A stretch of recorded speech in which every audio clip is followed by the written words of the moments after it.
Hey everyone, hope you're doing well. My name is Darcy Ongaro and you're listening to The Everyday Investor. While traditional investments like stocks and bonds may come to mind initially for most when they're investing, businesses like Stardust Me highlight the fact that for those optimistic about the future, it's still very much possible to create something out of nothing. More on Stardust Me shortly. But today's a little bit of a lighter episode. But there's still enough substance to get you thinking about what building new wealth in the new world may look like, not just for investors, but for entrepreneurs, inventors, innovators, creative people, you name it. Robotics, electric vehicles, renewable energy, biotech, AI, decentralized finance, and space. These are all arenas with pretty much infinite potential for the futurist investor. Here's the crazy part though. All of this potential for innovation and ex nihilo wealth creation is occurring against a backdrop of sheer terror. Everyday people finally have access to the tools that could one day fix the financial system, end poverty, create infinite energy, and save humanity. Unfortunately, it's happening right at the same time that we're watching the world burn from division and financial turmoil, both arenas of a modern-day world at war. That feeling that you get, though, that juxtaposition of pure optimism against a wall of pessimism, that's the environment in which we have to continue to take ground in. And I'm convinced more than ever that by investing and taking ground throughout this changing world, unbelievable wealth is there for our taking. Sounds naive in a way, perhaps, but if it's possible, I think the strategy is really simple. Just like dollar cost averaging through a volatile market, we need to diversify our exposure between investing in what worked well yesterday with what may work exceedingly well tomorrow. By the way, speaking of diversification, our online course, New Wealth Foundations, has just been updated with 2 new lessons. One on diversification versus concentration, and the other one on dollar cost averaging. So check it out. Link is in the show notes. Sign up now. All right, Carly Ellis is our guest host today, and Stu Potter is our guest. He's the co-founder of Stardust Me, which is a business built on the promise of delivering space travel for those we've recently said goodbye to. Finally, a low-cost way to get to space. Hope you enjoy this one, and I hope you have a great week, everyone. Let's get started. You're listening into the Everyday Investor Podcast. Passive investing, property investment, managed funds, and crypto. If you're an everyday person wanting to build new wealth for the new world that you're heading into, then this podcast is for you. I'm Darcy Ongaro, your host. I'm a qualified financial advisor, but I'm still learning how to invest better and teach others how to do the same.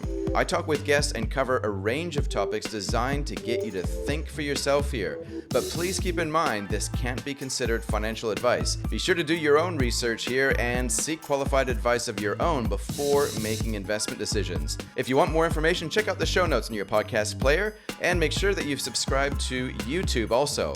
Then follow The Everyday Investor on all social media channels.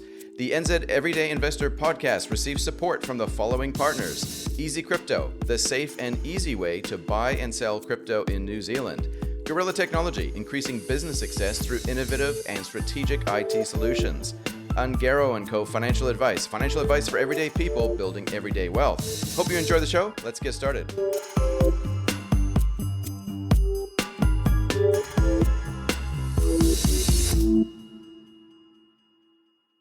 Reading through the Herald and saw the piece around Stardust Me, and I was like, this sounds so interesting. I wanted a piece of it eventually when I'm not here.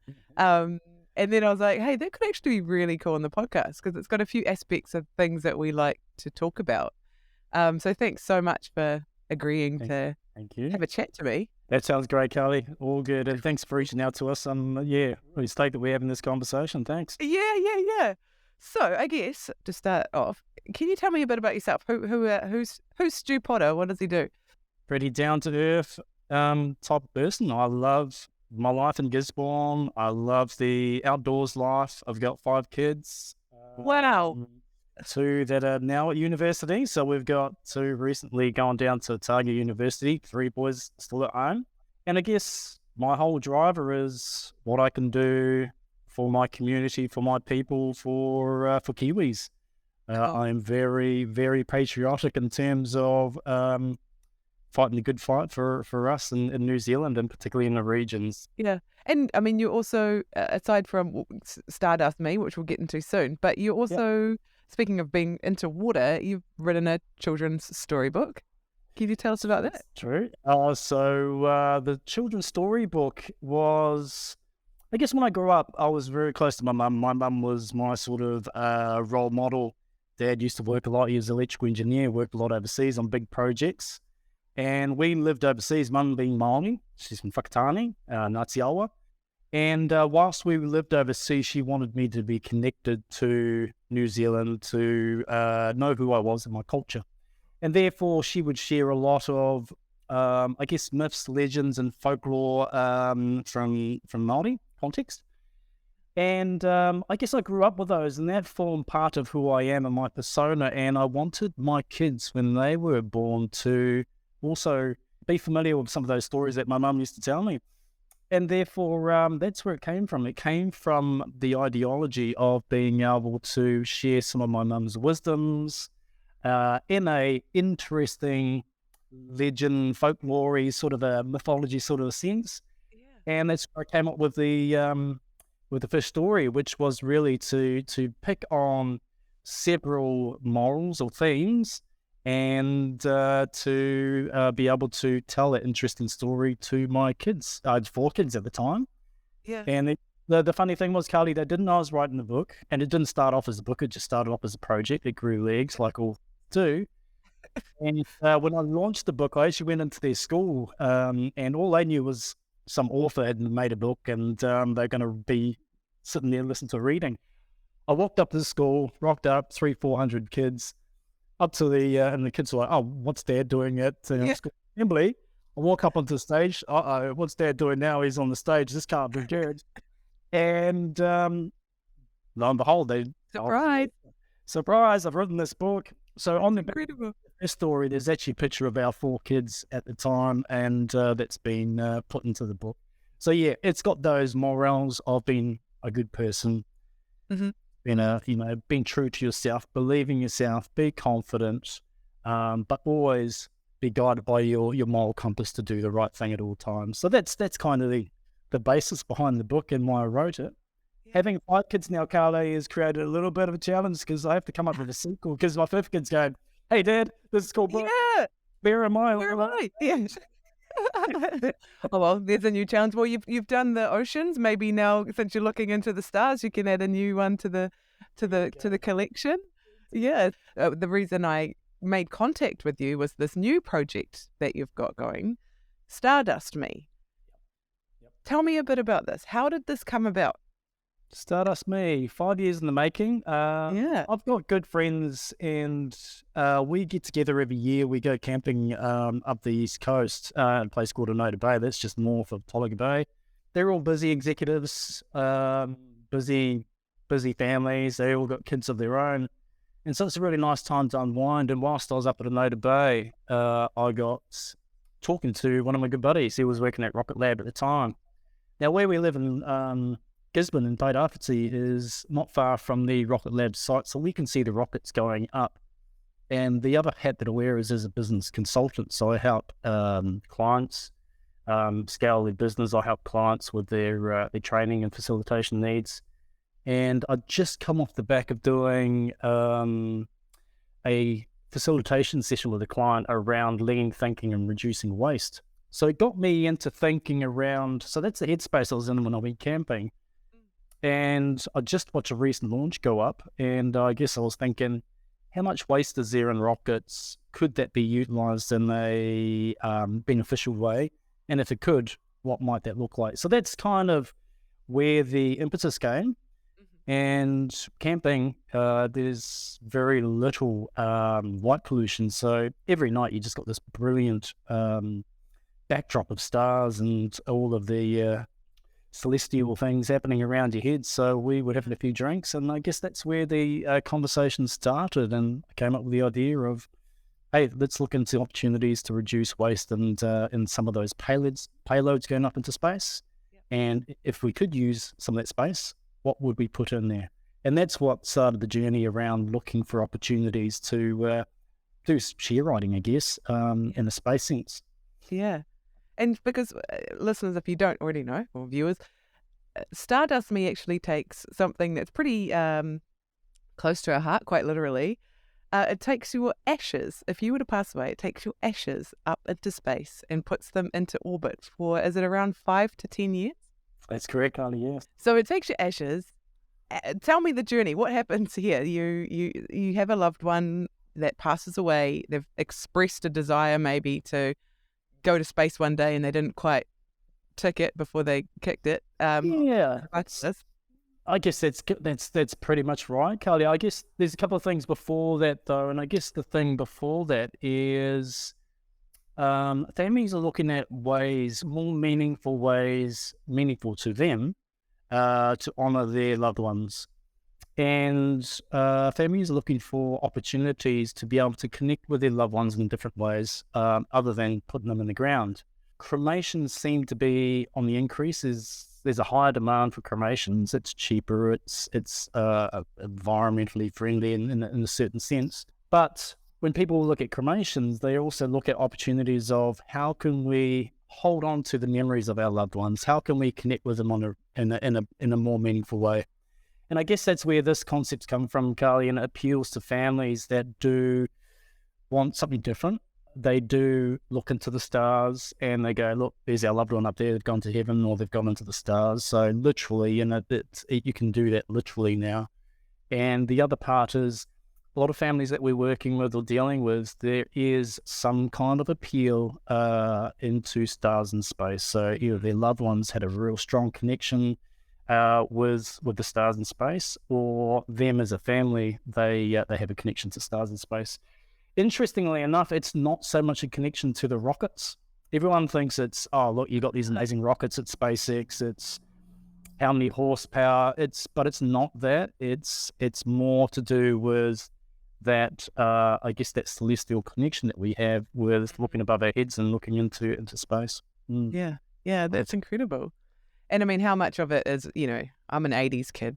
So, we grew up with ET and all the space stuff. How much of it is that that desire to be part of? Oh, yeah. I think you really hit the nail on the head. When I thought about the passion that I had for it, and, I've been involved in a lot of projects, but this one in particular really excited me. When I stepped back from that and went, what is it in particular that excites me about this project? Okay, putting innovation and doing something different aside, it was really about, actually, I'm an 80s kid, and the Thunderbirds, Star Wars, and all the other names, ET, and all the other names started coming up. It's like, that's it. It's in my DNA. It's in my blood. I grew up with it, and therefore I do have that connection. Yeah. And I mean, from you were talking about, our fascination with stars and space and celestial bodies and whatnot, and that's become a little bit more known as well in New Zealand through celebrations like Matariki, where it's now, most New Zealanders would have some understanding of the importance of Matariki and, one of the pillars around remembering loved ones. Has that sort of helped when you were talking to people around what Stardust Me does? Yeah, I think it has, Carly. I think that awareness around celebrating those that have passed on, and we've always done that, but not uniformly as a nation. Now you've got a public holiday where you do have the opportunity to think about those that have passed.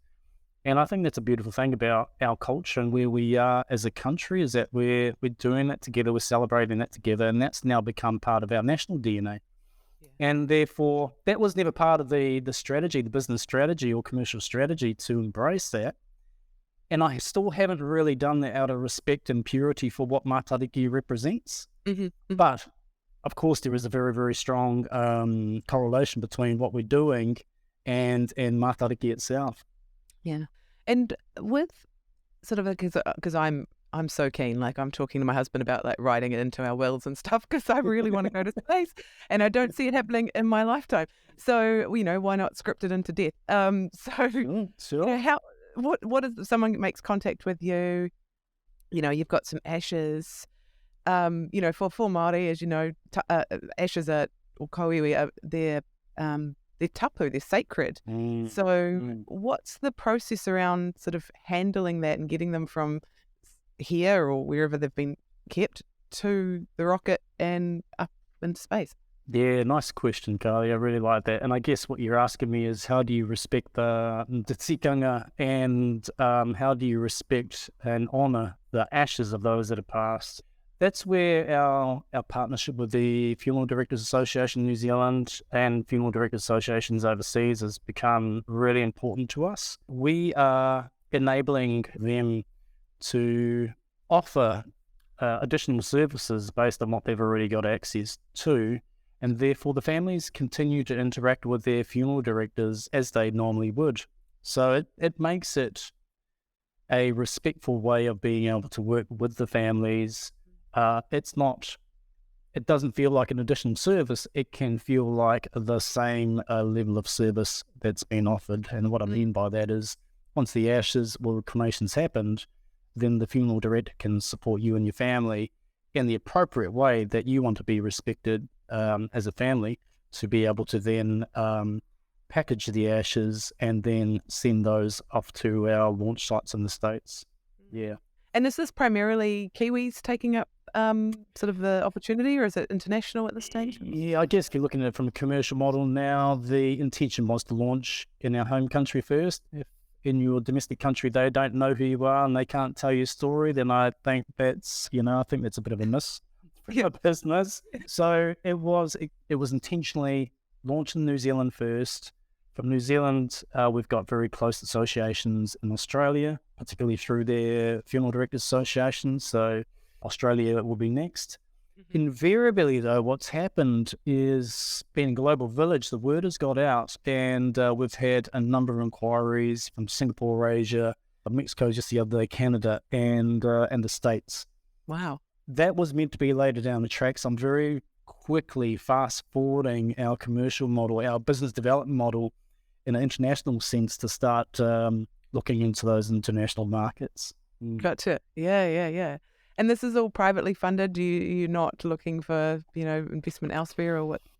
So I guess the quandary is it has all been privately funded to date. There hasn't been any external government funding on top of that. So it has been, our own money and sweat and tears going to it. We are getting to the point now, based on the market opportunities overseas, to scale the business very quickly. So we will be looking to raise capital to then enter the international markets. Yeah, how exciting. Only just up until yesterday finished appointing an advisory board of very, very astute and experienced directors to support us with that growth models, and those are both here in the domestic market and overseas. So they'll guide us in that process and that journey. That's exciting. Congratulations. Thank you. That's exciting. And I never would have, if you'd asked me, how quickly we launched officially. I think it was September 2022. First launch, rocket launch was on the 1st of February. And if you'd asked me, about the position would be in at this point in time, I would never have imagined in 1,000 years we would be having the conversations that we are right now. That's awesome. So what happens to the token afterwards? Like, what happens after it's been orbiting around? What can I expect my granddad to, how does he end up? Yeah, good question. Part of this was to build sustainability into our model. That was important to us. We didn't want to be a company that left space junk up there. There's plenty of companies that do. We didn't want to be that kind of company. We wanted to be mindful of the whole supply chain and what happens with the tokens afterwards. And therefore, in this sense, we put them onto satellites that will re-enter orbit. The satellites that we have chosen to fly with, SpaceX, they generally sit up in space for about 5 to 10 years. End of life, they come back into orbit and then they burn up on re-entry. So it creates a little bit of a shooting star as it comes back into Earth atmosphere. It burns up and there is no residual waste left after that. So, yeah. What a cool story. What a cool end story. It is a nice cool end story. Unfortunately, you won't be able to see that with the naked eye or on video, but Yeah. that literally is what happens. Yeah. No, I like that thought. You know, if you're sitting at a loved one's funeral who's planned to do Stardust Me as their sort of remembrance or something to do with their ashes, and then you know that they're going to spend some time up in space, seeing the world. They may not have travelled, in their human form. They have a look around the Earth, and then they come back down, and it's a bit of a fireworks show, and away you go. You've your costume's done. The costume's done nice, yeah. Totally. Yeah. It's awesome. No, it's great. Okay. What's next for Stardust Me? You're going to do deep sea? Are you going to go into the forestry or planting? Are you going to go... Where else can we go? I guess the concept was to do something innovative in the region. So part of this was to inspire innovation. We're based in Gisborne, and I wanted to showcase that innovation can come from anywhere. That was the first part. So we wanted to put that on the map, just to inspire other Kiwis. The other part was we were the first Māori-owned company to send a rocket into space. So again, it was to make awareness around the opportunities in the space industry, because by 2040, they're looking at the space industry being valued at $1 trillion. It's growing around between 7 to 9% every year on year. And New Zealand really needs to, we need to get a lot more involved in this. And what I'm seeing for us is future workforce opportunities, future commercial opportunities and enterprise opportunities, entrepreneurial opportunities. So I guess that's what I'm trying to do, is create that that awareness across New Zealand to inspire others to give it a go as well as we have.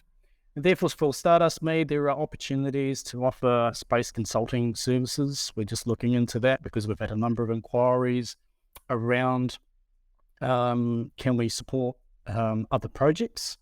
And at the moment, we don't have the capacity, but if I built the team up, we possibly could. Mm-hmm. We've been approached from high-end providers overseas, particularly in the States and Asia, around doing specialist flights for wealthy clients that want their own launch, or, as you mentioned before earlier, having diamond-encrusted or gold-encrusted tokens. So I've just parked all those conversations because I just want to make sure that I'm disciplined around focusing on the here and now and the opportunities in front of us and seeing this venture through, because it's really easy to go on to the next thing and the next thing and the next thing and not actually finish what you needed to do with this project. So yeah, there's still a lot of work to do around Stardust Me, but there's certainly a lot of opportunity to diversify and to grow the business in other avenues. Darcy actually mentioned something, so I will ask the question. How easy is it for an alien to intercept the token and reconstitute, like rebuild you, take your DNA and build you into an alien to take over Earth? It's a really interesting question, Darcy. I've never had that one before, and I like it. I like it a lot. Well, there's, just so you know, the actual atoms that are in the token itself, they don't have a DNA basis, so there's nothing organic. It's all inert. So you wouldn't be able to take the current tokens of the ashes and then rebuild or recreate the person, that I know of, not with our technology anyway. It'll be that alien token technology that does something interesting like that. Yeah. But it's interesting. The two main competitors, Carly, based overseas in America, there's two big companies that are in the space that we're in, and they do send human DNA into space. So that's a potential for the competitors, that you might have, a version of yourself kicking around based on alien technology. Yeah. Oh no, we don't need two Darcys, that's for sure. Could be 3 or 4 or 10 of them. A whole planet of them. No, that's amazing. And the other thing I forgot to mention is you can track the flights, can't you? So you can track the token and see where the satellite's at any particular time. And Yep. So what's going on. Carly, I guess particularly when it comes to investor interest and scale in the current market, you have to build in a technology strategy. If you haven't got a tech strategy, then your company is going to be really challenged around creating a competitive advantage and being able to scale globally. And therefore, the tracking of the token whilst it's in space, or the satellite token, is really important. So we do use third-party tracking systems at the moment, but we're currently working on a technology platform proprietary to ourselves that will have other add-ons, which I can't talk about at this stage, but it'll be quite exciting what you can do with the technology enablement. So that's the part in terms of, if you're looking at the research and development aspects, the research part, I'm saying, is pretty much done with what we've done to get the rocket into space and designing the hardware. The technology part will be the development of a technology platform that will really distinguish us from anything else that's on the market. Still, I continue to be blown away and awed by the concept and the process and everything like that. And I just think, thank you, because I think it helps. You know, we talked about kids, and you've got 5 of them, so you know all about that. And I've got a couple of them myself. Is that showing them that you truly can just have a dream or have a think about something while you're having a few drinks and watching the stars, and turn it into something real, and then turn it into a commercial venture that actually, you know, is going to be successful and benefit a lot of people in the community. So yeah, just well done. Absolutely well done. Thank you. And I'll go back to a thing that my mum used to say to me often. I was one of these kids that was quite mischievous and used to just go out there and give things a crack and get myself into trouble sometimes. And she used to say to me, "Kawe tutu," which means, stop being mischief, stop going out there and mucking around.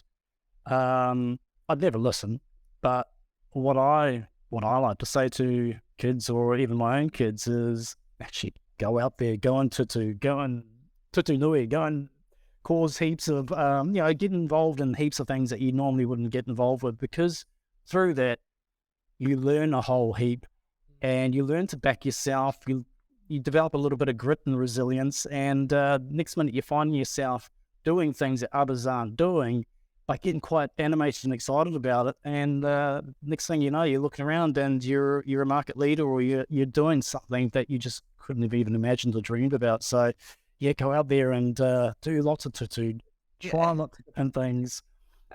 Just give it a go. That's the biggest thing. So I think, that's a sentiment that I like to implore to listeners. Well, and as parents of strong-willed children, I'm sure we'll appreciate that one day you're going to end up being a market leader on those tough days. You're just, they're getting That's it. Well said. Yeah, 100%. I guess a really good book is that Losing My Virginity by Richard Branson. You read that book, and he grew up in an environment where his parents really supported him to push himself into the deep end, into that uncomfortable zone, into that space of, geez, I don't even know what I'm doing. I'm with people that I don't even know. It's unfamiliar to me. But his parents really supported him to thrive in that space.